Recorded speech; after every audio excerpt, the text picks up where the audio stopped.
मानो शरीर का कोई भरोसा नहीं, ये कब हमारे से छूट जा। कबीर साहब कहते हैं कि श्वास उसास में नाम जपो, वही व्यर्था श्वास मत खो, और ना जाने इस श्वास का आवन हो कि ना हो।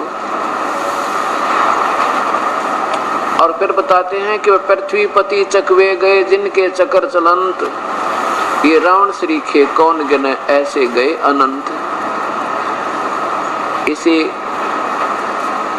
जमीन के ऊपर जिन पर आज हम अपना कब्जा किए बैठे हैं, जिसको हम अपनी मलकियत मानते हैं, अपनी संपत्ति मानते हैं, इनके ऊपर अरबों और खरबों व्यक्ति ऐसे ही अपनी संपत्ति समझते रहे, लेकिन वो इनकी थी नहीं।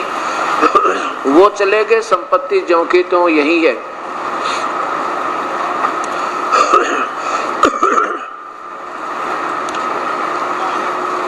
इस बारे में परमात्मा कहते हैं कि काया तेरी है नहीं, ये माया कहां से हो। नादान, जब तेरा शरीर अपना नहीं है तो संपत्ति तेरी कैसे मान लिया आपने, ये भी जाना है तेरे हाथ से छूट जाएगा। काया तेरी है नहीं, ये माया कहां से हो। चरण कमल में ध्यान रखो, इन दोनों को खो। खो का मतलब ये है कि इन दोनों को भूल जा, कि ना तो शरीर तेरा है, ना ही तेरी संपत्ति और संतान है। जिस दिन ये प्राणी यहाँ से निकल जाएगा, इस शरीर को त्याग कर, ना संपत्ति साथ चले, ना परिवार साथ चले। इस दृष्टिकोण से सोचता हुआ कि ये संसार मिथ्या है और ये संपत्ति और संतान तेरी नहीं है, लेकिन ये भी नहीं है कि इनसे नफरत हो जावे या रुचि ना रहे, ऐसा नहीं है। हमारा जो प्रारब्ध है, संस्कार है, उसको हम पूरा करेंगे और साथ में परमात्मा के नाम को, परमात्मा के ध्यान को, परमात्मा की सेवा को सर्वप्रथम रखते हुए हम सब काम करते रहेंगे। अगर हम ऐसा करेंगे तो नहीं करेंगे तो भी हमारे संस्कार अधूरे रह जाएंगे, क्योंकि वो फिर लेन देन बचा रहेगा आपका, वो फिर संस्कार अपने बाद में भोगने पड़ेंगे। इसलिए हमने अपने बच्चों को भी परवरिश करनी है और समाज के अंदर एक अच्छे भक्त और नागरिक बनकर रहना है। बीड़ी शराब मांस तंबाकू कोई अमल नहीं करना, किसी की आत्मा दुखी नहीं करे। चाहे एक समय रोटी ना प्राप्त हो कोई बात नहीं, पर किसी की आत्मा दुखा के और 2 नंबर का काम करके या कोई रिश्वत लेकर अपना पेट पोषण नहीं करे, परिवार पोषण नहीं करे, ये एक अच्छे नागरिक के गुण होते। फिर उनके निकट परमात्मा स्वयं होते हैं।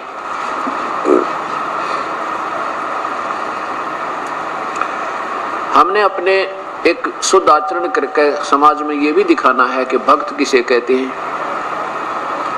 यदि हमारे कर्मों में, हमारे कर्तव्यों में आम नागरिक जैसी ही भनक आती रही, ऐसी झलक आती रही, तो फिर भक्ति और भगत और अभगत में, यानी संत और असंत में फिर अंतर क्या रहा।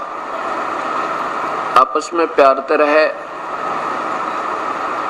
किसी प्रकार भी अपनी आपस में, जैसे परिवार के अंदर जो बड़े भी होते हैं छोटे भी होते हैं, उन सब का सहयोग लेकर चले। कबीर साहब कहते हैं, एक ने कही दूसरे ने मानी, और कह कबीर दोनों ज्ञानी। एक कोई कहते भी ये काम ऐसा करते हैं परिवार का सदस्य, दूसरा कहे कोई बात ना ऐसे कर लेंगे, और फिर प्रेम से समझावे थोड़ी देर बाद कि इसको ऐसा कर लें तो ठीक नहीं रहे, और उसी समय उसके साथ उठ पटांग कह दे नहीं ऐसा नहीं ऐसे करेंगे, तो वो खींचातानी बन जाती है, वो अशांति का मूल कारण बन जाता है। इसलिए हमने अपने समाज में भी प्यार से रहना। जैसे आपको कोई गाली दे देता है, कोई बात नहीं, आपके अंदर उतनी ही वापस गाली देने की फिर अंदर से कसक होती है, तो फिर तो भी आप भक्त नहीं बने, अभी आप में साधुता आई नहीं है। कबीर साहब कहते हैं, आवत गाली एक है उल्टा हो अनेक, और कह कबीर मत उल्टियो व रह जाए एक की एक। एक ने गुस्से में आकर, क्रोध में आकर, किसी के कहन सुनते या मिसअंडरस्टैंडिंग तक, किसी की गलत धारणा से आपको कुछ उठपटांग कह भी दिया, तो आप उसका तुरंत प्रतिफल में बदला मत दो, उसका तुरंत जवाब मत दो। फिर वो एक देगा, एक और दे देगा, वह दो ना हुए। दो जब होगी जब आप उल्टी दे दोगे, उल्टी गाली आप उसको पकड़ाओगे तो वो 20 और सुनाएगा और फिर हाथापाई हो जाएगी और फिर हानि ना जाने कहां तक पहुंच सकती है। इसलिए क्या बताते हैं कि आवत गाली एक है, उल्टा हो अनेक, कह कबीर ना उलटियो व रह जाए रहे एक की एक। गाली ही से उपचे और कलह कष्ट और मीच, हार चले सो संत है भाई लाग मरे सो नीच। अब गाली ही से क्या होता है कि हाथापाई हो, झगड़ा वगड़ा हो गया और फिर ना जाने मौत भी हो जावा किसी की। गाली ही से उपचे कलह कष्ट और मीच, मीच माने मृत्यु। हार चले सो संत है, हार जाना नो का अच्छा भाई चुप हो जा, बोले नहीं, वो नो सोचेगा तेरे तो डर गया तो आप हार गए, बहुत अच्छी बात है। कहते हार चले सो संत है और लाग मरे सो नीच, उससे की तरह गुट्टम गुट्टा हो गया, कहते हो तो नीच राक्षस स्वभाव के, जैसे कल गीता जी बतावे थी, पवित्र गीता शास्त्र कह रहा था कि वो संत नहीं फिर होता है, संत होते हैं।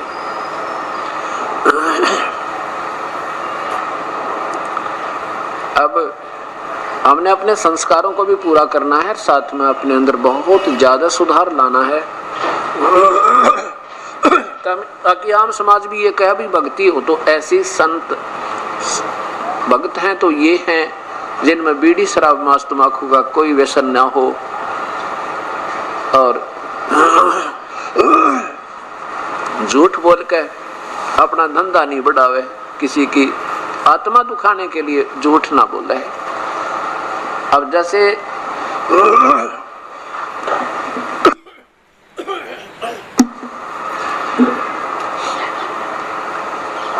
अब रिश्वत लेते हैं या 2 नंबर का काम करके दुनिया को धोखा देके, कोई मिलावट करके या कोई डुप्लीकेट चीज ओरिजिनल समझ कर बेच के पैसे तो कमा लेंगे आप, लेकिन वो पैसा फिर बहुत बुरी तरह जाएगा आपका।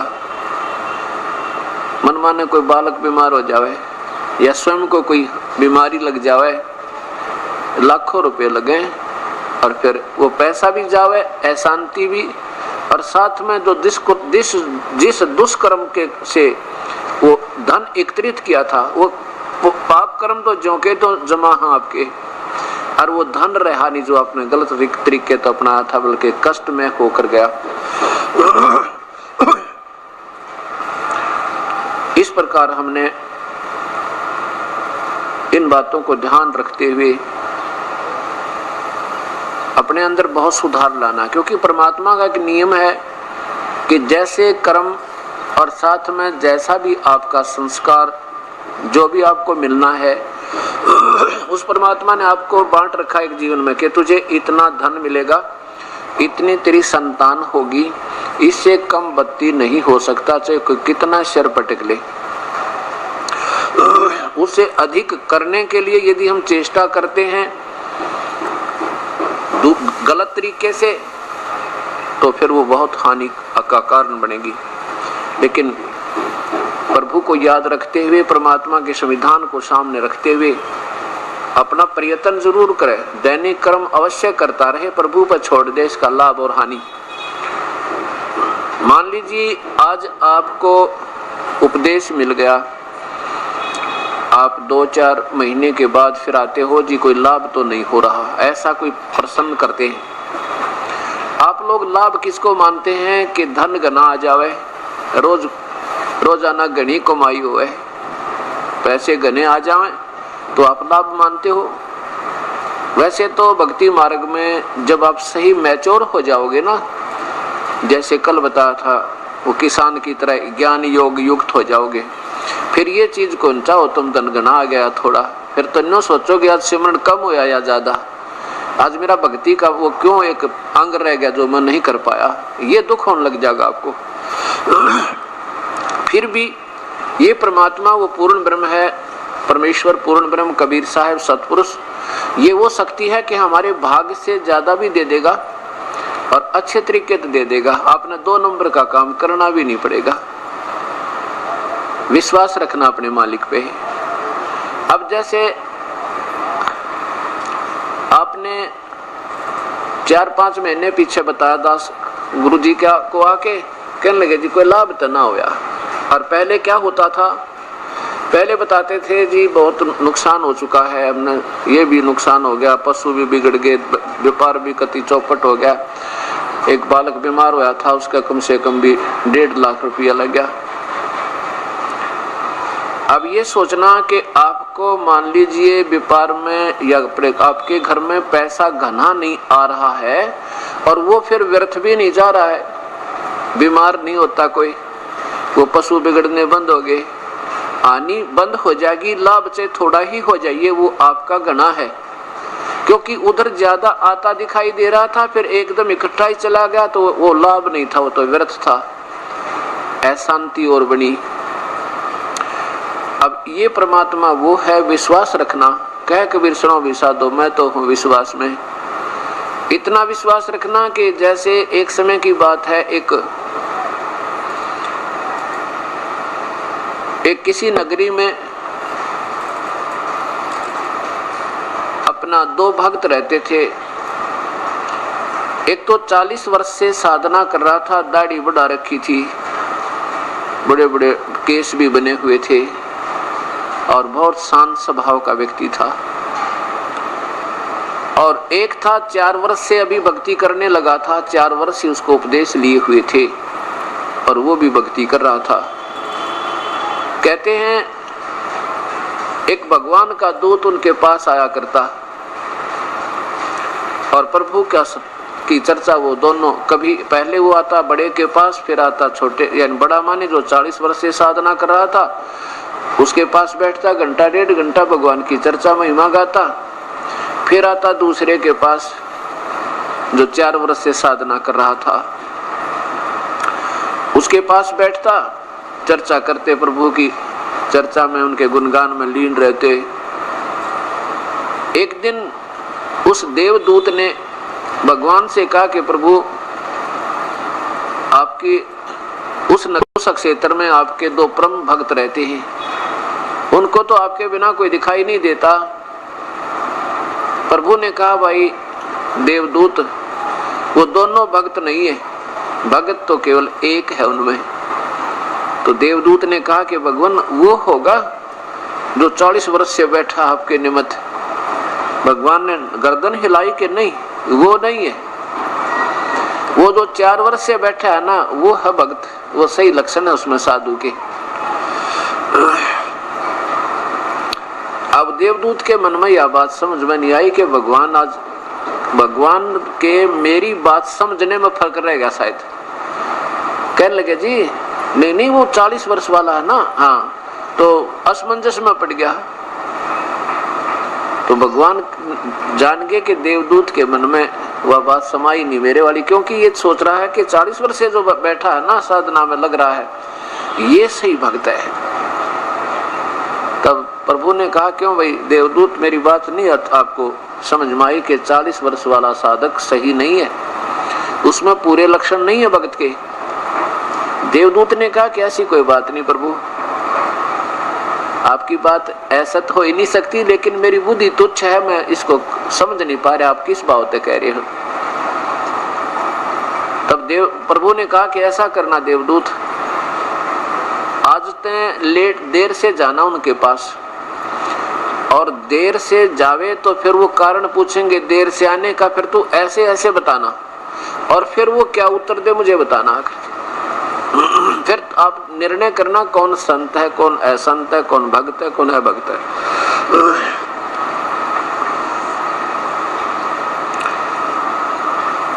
तो ऐसे ही देवदूत लेट गया, जैसे 11 बजे जाता था तो रात दोपहर के 2 बजे गया, 3 बजे।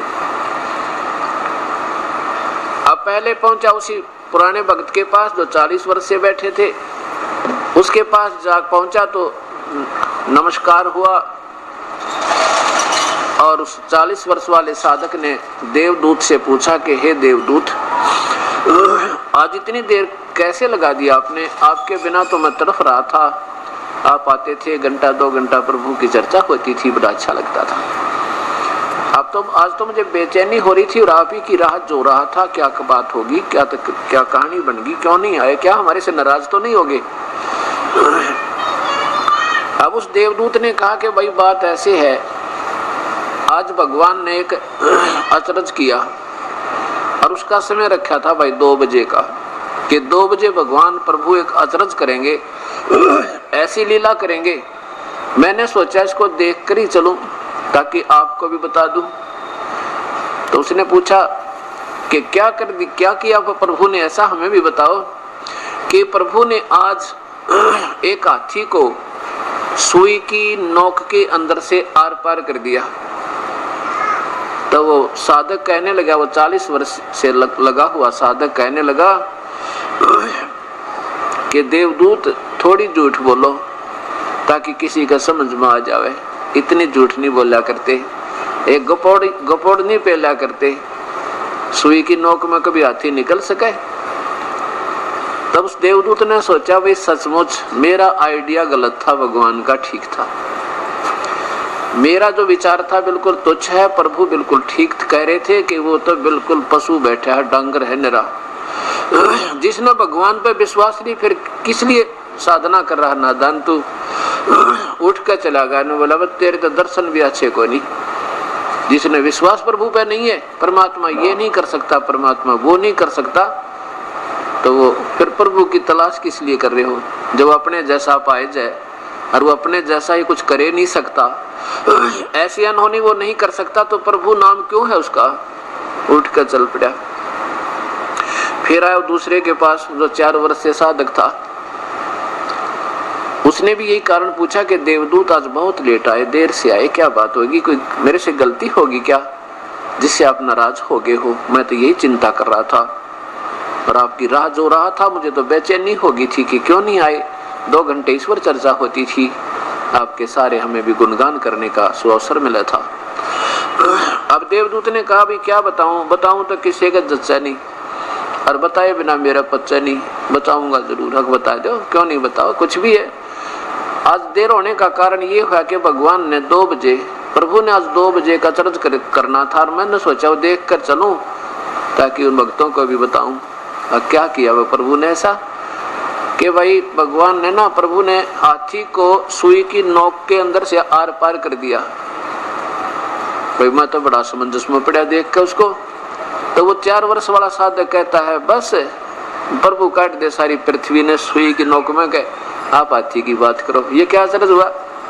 सीने से लगा लिया उस देवदूत ने उस प्यारी आत्मा को। धन है तेरे माता पिता ने, धन है तेरे माता पिता ने जितना दृढ़ विश्वास मालिक पे है। तो परमात्मा कहते हैं कि नाम लिया तो क्या हुआ जब मन में नहीं विश्वास है, फिर के जाप करा जब परमात्मा विश्वास नहीं है। और परमात्मा की डिक्शनरी में, शब्द कोश में इम्पॉसिबल वर्ड नहीं है, असंभव शब्द नहीं है। और जब परमात्मा के बारे में कोई कहता वो ये नहीं कर सकता, वो कर्म नहीं काट सकता, वो साड़ी नहीं बढ़ा सकता द्रौपदी की, वो नरसी की हुंडी नहीं ले सकता, या वो नरसी का भात नहीं भर सकता, या धन्ना के कंकर बीजी थी उनमें जवार नहीं, मतीरे होते हैं बड़े बड़े तुम्बे, ये बड़ी घिया कद्दू टाइप इतने बड़े बड़े, और उनमें जवार पैदा कर दी मालिक ने भरे भराए पाए बिल्कुल स्वच्छ, ये भी नहीं कर सकता। तो परमात्मा क्या हुआ? तो आप अपने तो भी गया गुजरा, फिर उसने कौन याद करे? तो इसलिए हमने सबसे पहले अपने प्रभु पर विश्वास रखना चाहिए, दृढ़ विश्वास हृदय से। अब जैसे हम 2 नंबर का काम करके और कितना कमा सके और फिर उसका प्रतिफल हमें कितना भयंकर भोगना पड़ेगा। एक बहन ने उपदेश लिया और उसने उपदेश लेने के 2 वर्ष के बाद वैसे तो नौकरी करता उसका पति, फिर भी हमारे अंदर थोड़ी सी माया कमाने की वृत्ति ज्यादा ही बनी रहती है। सो चिंताएं हैं, वो लड़की शानी होगी, ब्याहनी पड़ेगी, एक नौकरी तो काम नहीं चलता, पर हम कोशिश यही होती है कि धन थोड़ा सा हो जावे। तो उसने क्या किया, कहा, कहने लगे जी मेरा एक भाई है, वो थोड़ा विकलांग है, और मैं और मेरा भाई दोनों मिलकर कपड़े की दुकान घर पे कर लें, कपड़ा रख लें, जैसे बेच दिया करेंगे। मैंने उससे कहा बेटी बेबे, इतने बड़े बड़े शोरूम रहे इसमें शहर में, तेरे घर पे बता कौन कपड़े लेगा। फिर भी क्योंकि उन्होंने तो अपना पूरा तैयारी कर ली थी, ऐसा कर लेंगे सब कुछ, जब वो केवल आगे लेने आए थे, फिर वो अग्रम मग्रम कहने लगी हमारी बेटी फिर ठीक से कर लो, तो थोड़ा मन मान रहा था, आपका कर लीजिए। अब 6 महीने के बाद 7-8 हजार का नुकसान हो गया कि बिक्री हुई, क्यों नहीं उधार होगी। फिर उन्होंने कहा जी ये तो नुकसान हो गया हमारा, तो कपड़ा भी ना बिक क्या हो, सारा उधार में नुकसान हो गया 7,000 का। वैसे तो नुकसान नहीं था क्योंकि वो उधार में पड़ा ही है, नुकसान तो था ही नहीं। फिर भी हमने जो, तो वो कहने लगी, मैं बोला वे कोई बात नहीं, परमात्मा करे सो ठीक ही करे। अगर जी 100 की 100 बात है, बिल्कुल आपकी 100% बात है, जो ये करें वो ठीक करे हैं, नुकसान हो बेशक हो गया तो हो गया, ये हमारे फायदे में हुआ है। मतलब इतना दृढ़ विश्वास उस बहन का, ऐसा होना चाहिए। राज्य क्रमता राम की रजा धरे तो शीश, दास गरीब दरस परस्तिस बैठे जगदीश। जो परमात्मा की राजी में रजा में राजी रहे, उसको भगवान मिला करे। इतना विश्वास देखकर उस लड़की का मैं बड़ा प्रसन्न हुआ। मन तो सोची थी हमारे इसे तो मन है 100 सुख हो जाए, उसके बाद पहले उसको काफी लाभ, और जैसे शरीर में कष्ट था, बच्चा में तकलीफ थी, वो सारा लाभ हो गया था। और न्यू आई थी मन में, क्योंकि जब तक हमें दृढ़ विश्वास और ज्ञान पूरा ना होता तो एक काम ना सरहता हम ढीले उठ छोड़ दे। हम ये सोच लेते हैं कोई लाभ नहीं होता, हो सके मैंने न सोची ये परमात्मा कदे ये लड़की बेचारी अपनी दिशा ना बदल ले 5-7 हजार के नुकसान ने सोच के, पर उसको मतलब और दृढ़ विश्वास मिला। और उसका क्या फल मिला उसको, वो कहने लगी जी मैंने एक जगह कोई प्लॉट के लिए अप्लाई करना था, किसी शहर में अप्लाई कर दूं, वहां पे देख ले बंदी छोड़ का नाम लेकर। वो उसका प्लॉट निकल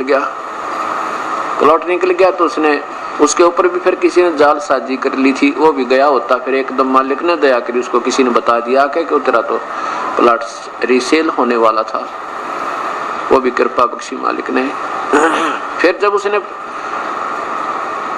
संकल्प किया कि अगर ये प्लॉट मेरा निकला हुआ तो एक खुला पाठ कराऊं, मैं कहा ये तो तेरी अपनी भावना है, मालिक ने कुछ लेना देना नहीं होता, आप दान करोगे आप ही को मिलेगा, परमात्मा लेता नहीं देता ही देता है। तो उसका वो प्लॉट निकला, फिर उस पर कुछ ऐसी दिक्कत होगी, वो भी फटाफट सुलट गई, और फिर उसने सेल कर दिया। वो काफी बेनिफिट हुआ उसमें,